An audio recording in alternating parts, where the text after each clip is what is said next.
Hello there, welcome to Trep Talk. I remain Modella. We're here to distill another wonderful experience from entrepreneurs, business leaders, change agents, and of course, experts, professionals from different and diverse fields.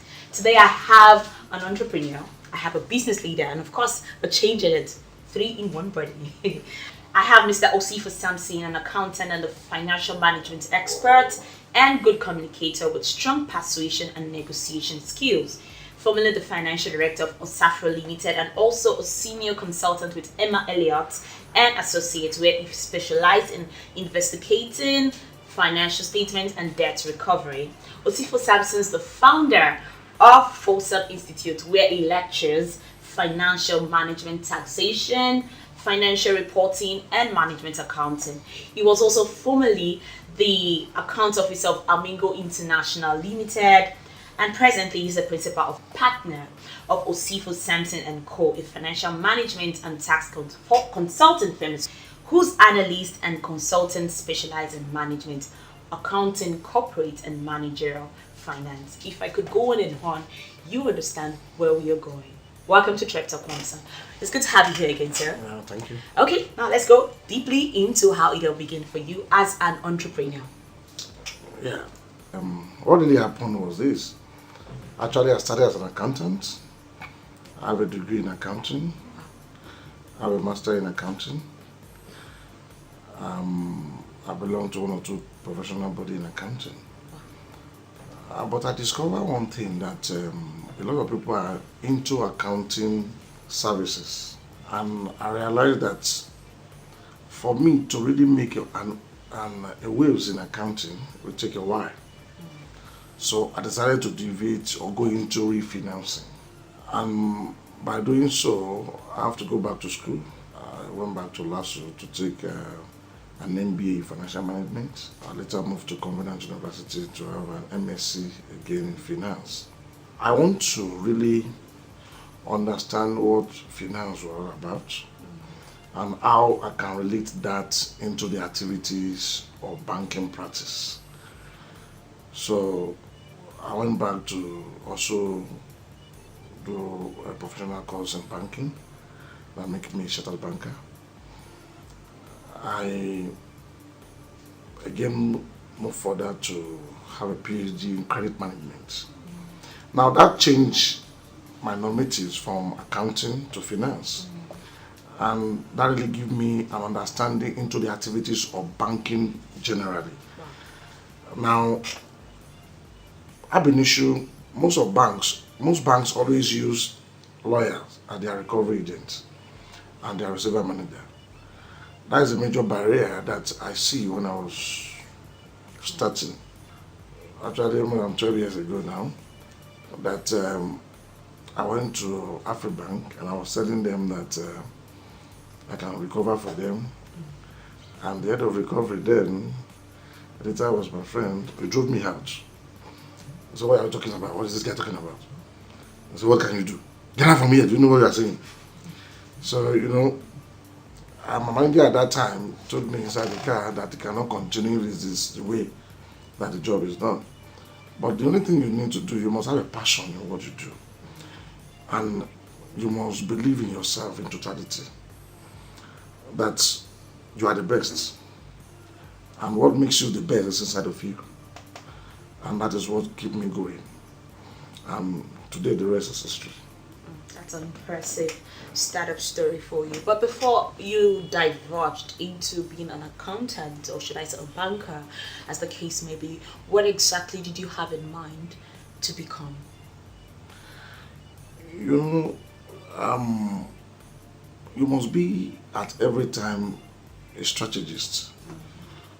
You must try to understand what the environment is lacking. If you are not a problem solver, you become a problem to the environment and society.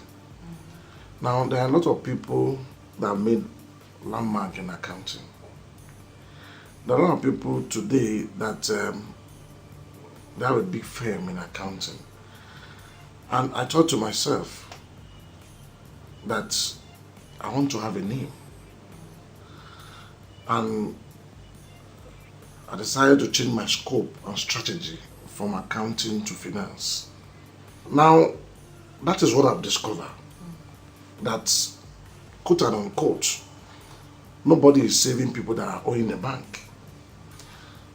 So those are the things that I've tried to be identified with. I like that. It shows that you're really passionate. Like you said, be passionate. Now, the second question goes there. I said, what was your biggest haha or nailing moment as an entrepreneur? What was like the biggest time you felt like you pat yourself at the back and like, Samson, you've done something? Yeah. I will not mention the name of the company because of ethics. Okay. But this company was owning a bank, and the directors and everybody came to our firm, and we were appointed. And I've been issued before they came. The bank have sealed off their company because they were owing. The company have about 20,000 staffs at that time. And all the staffs were laid off because the companies were owing. Now, correlatively, when you look at the amount of the money the company was owing at that time, was less than 1 billion. Wow. Now, the assets of the company at that time is over 20 billion. Now, they drove the company, they drove all their staffs out, and they rendered that place useless for 6 months.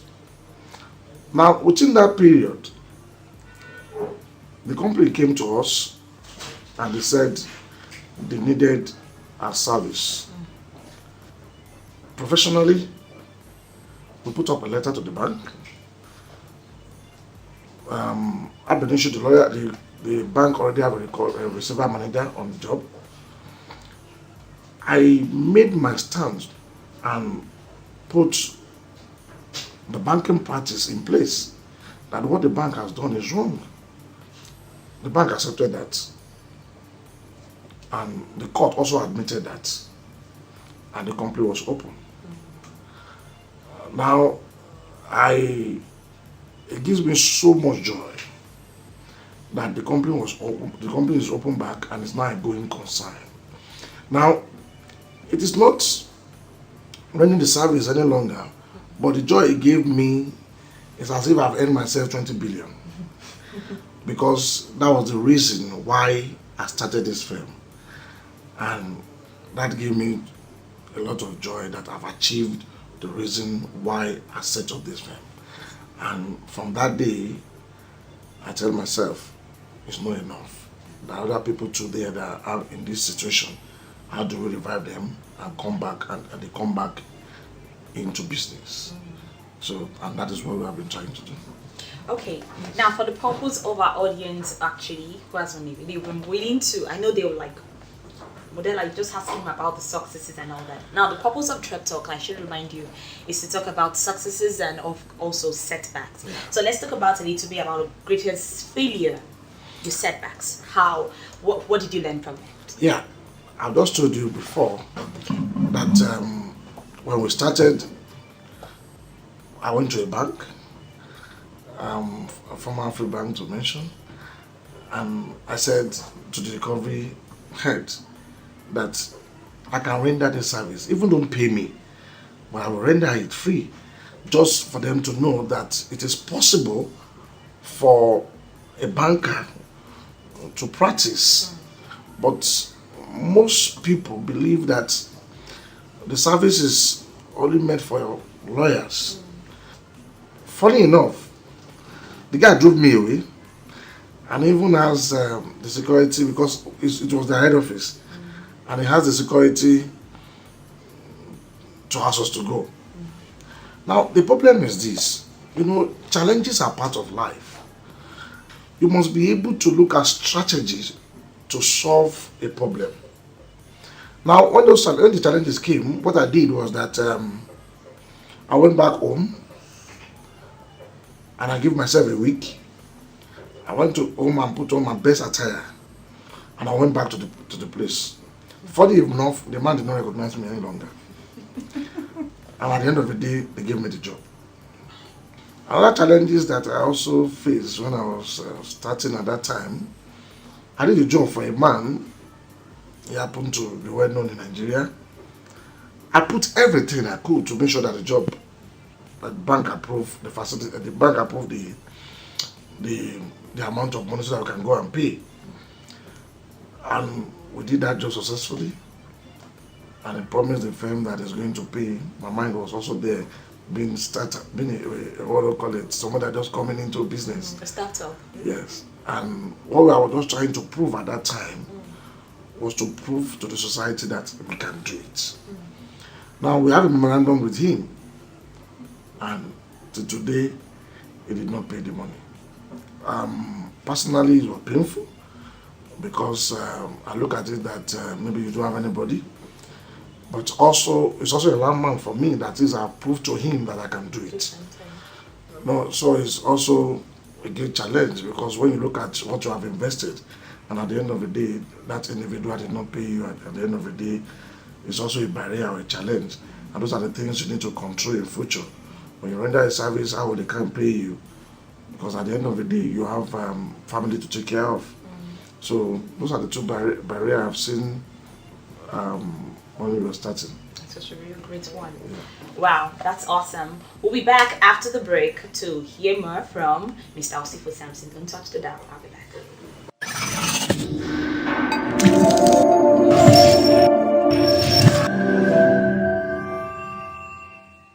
Welcome back to Trep Talk. I am still with Mr. Samson Osifo, or should I say Mr. Osifo Samson? Which do you prefer comes first? Osifo. Okay, Mr. Osifo Samson. And he was just talking about his challenges. He just talked about his challenges actually. Now let's hear. Sir, now having shared all this, there should be a time, a touching time, probably a touching experience that made you cry during this your trip journey. I think we should talk about that. We're running foundation here now. And that is what made me cry.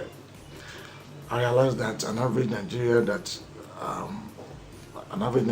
God has blessed, they are very greedy, they are very self-centered.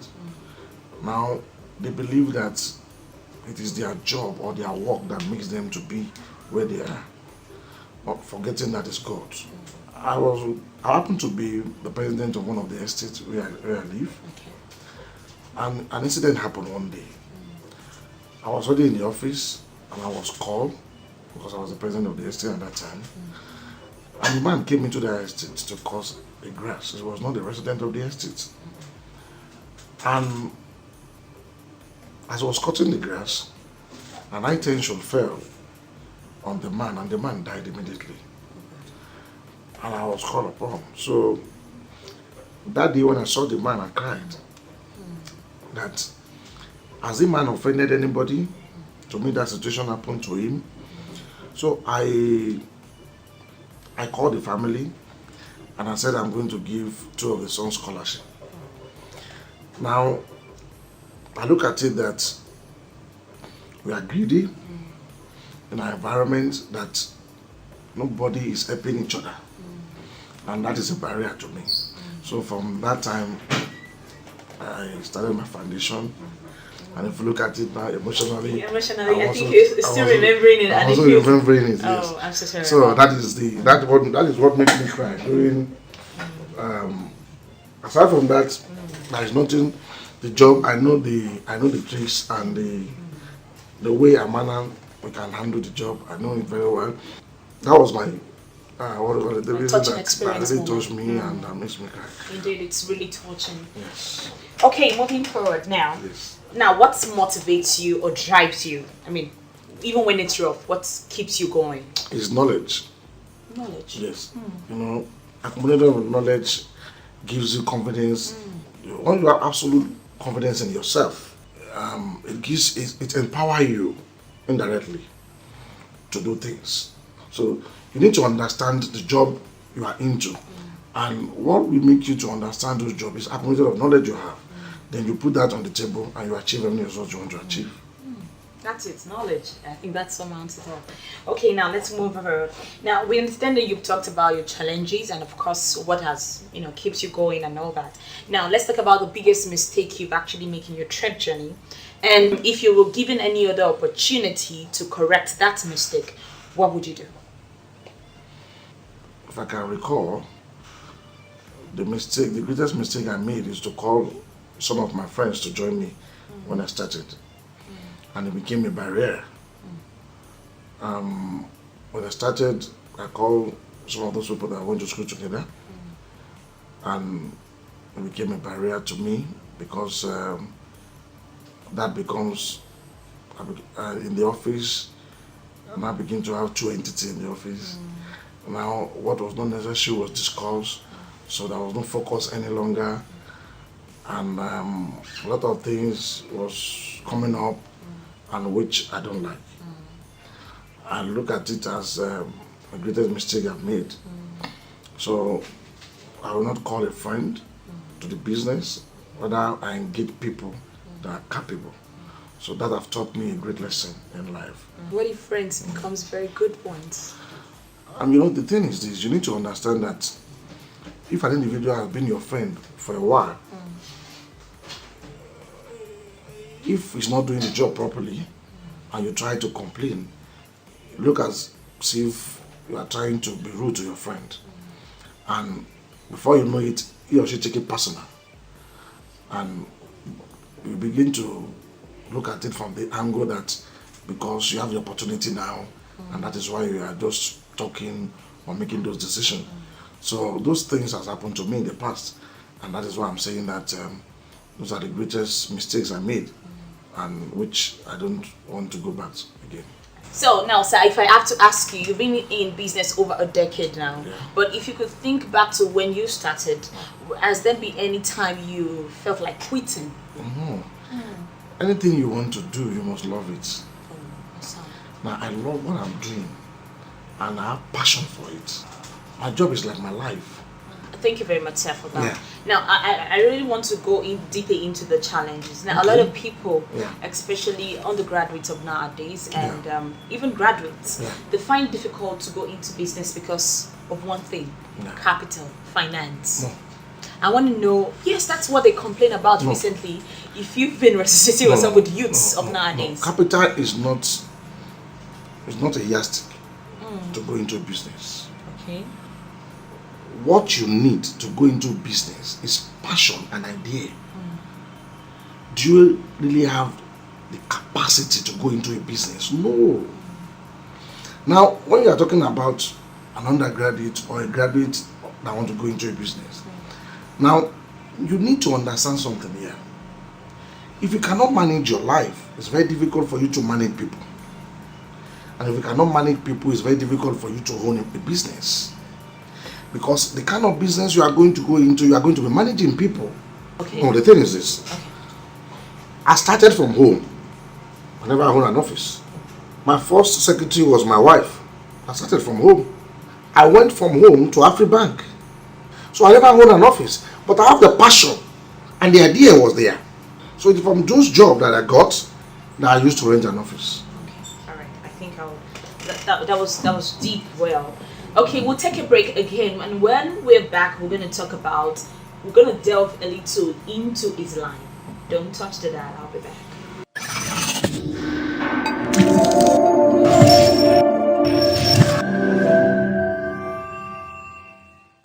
Welcome back, this is still Trap Talk, and we are still distilling another wonderful experience from an entrepreneur. Permit me to call you henceforth a guru, a financial guru. If it's okay with you.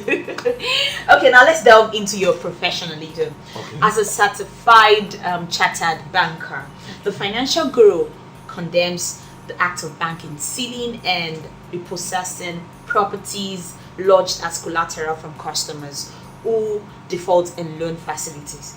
Okay, now based on your experience, now how were you able to handle such acts and consequence upon hundreds of staff that are known to be thrown into the labor market as a result of that? That is my area of passion. Okay.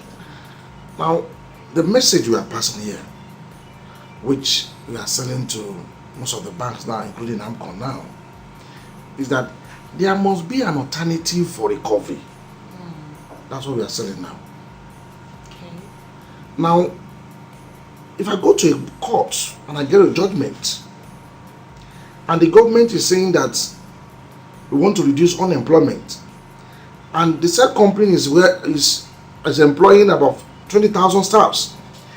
Immediately you got a judgment, the fate of those staff died, and you throw them back into a labor market, and you find out that some lawyers enjoy doing this, and that is our pressure now. The alternative to recovery, because financial system gives back to economy system, means if these people have not gone to borrow money from the bank, they won't want those companies today. So financial system always brings policy to economic system implementation. So what am I trying to say in essence is this: if a company is sealed off by banks, the first thing we will do is to first understand why would the bank seal off the company. The bank only have right to seal off the company if a client has committed what we call bankruptcy act. Okay. The bank don't have the right to seal off the company if the client or if the customer has not committed a bankruptcy act. But the problem is this: a lawyer goes to court and tell the court what has not happened. What we do is to put up also a letter that we counter the petition the lawyer has put in, and to also explain to the court why we are going to pay the money and the plan at which we are going to use to pay the money. And we have done that for over 500 clients now that we have done that for. And that makes me happy that the company is on sale and the stars come back to life and the company becomes going concern. We have done that for over 500. Awesome. That's very impressive. Well done.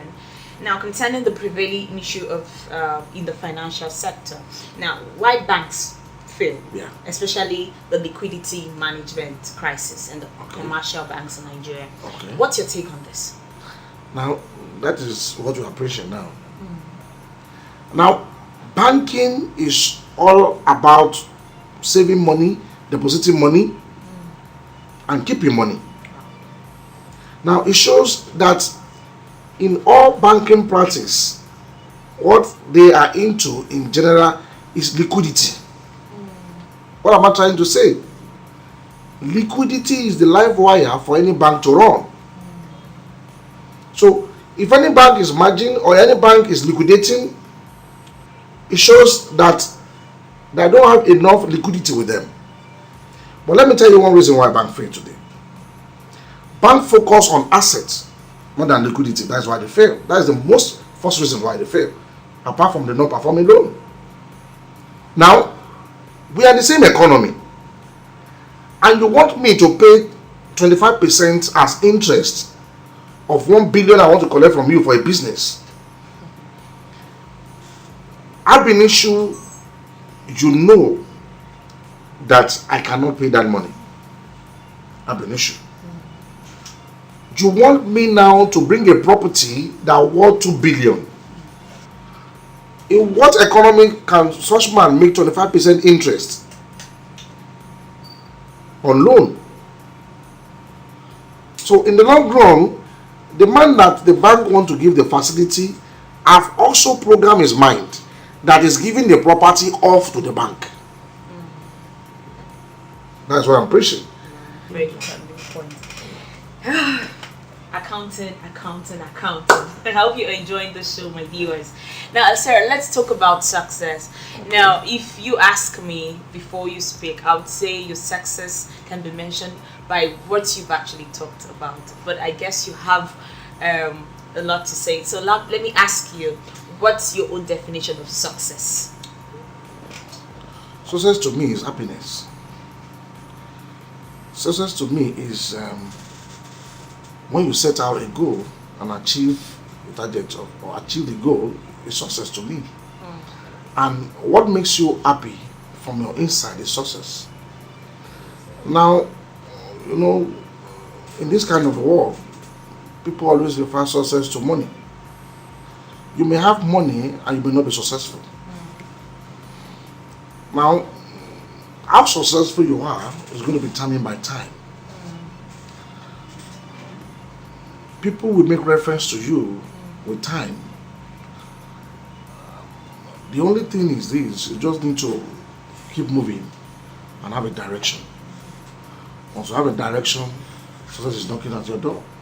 Now, I would love to tell my audience, if I didn't tell you before, Mr. Osifo Samson is actually the father, a husband, and of course, he's a business leader. Like you have heard him saying all this while. Now, I need to ask you, how are you able to combine these three great professions? Being a father, being a husband, of course, being a financial guru, like I called you. Now, the thing you need to understand is this: for every man to be a successful entrepreneur, you must be able to manage your home effectively. Okay. And managing your home effectively translates into the business you do. I told you initially that my first secretary was my wife because I started from home.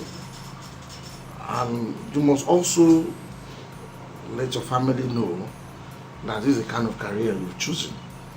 And you must also let them understand that you have a passion to do this. And that is what I made them to know. And I have support from my wife and my family. And they are my best people. And that I've translated into what I do. So you must be able to manage people. And your ability to manage people determine how long you go in life. So that is just that. I love that. So that's a very wonderful one. Finally, on today's show, I would like to ask you one beautiful question. What advice, should I say, what piece of advice would you give to young people who look up to you and who want to be a successful entrepreneur? Now, just as what I've said before, what will make you to be a successful entrepreneur? The first thing you need to know, you need to seek for knowledge in anything you want to do. Then the second thing is that you must have passion. Then the third thing is that you must believe in yourself absolutely. Then the third thing is that you must be a solution provider. Now, if you married all these things into a context, Okay. you become a successful entrepreneur. Awesome. That's just brief and direct. Thank you very much, sir, for coming today. And I forgot to tell you, it's a really great honor for me to be sitting next to you to have this conversation with you. I'm really, really happy to be sitting with you. Thank you very much, sir. Wow, audience, I had a swell time, a swampy time actually, with Mr. Osifo Samson.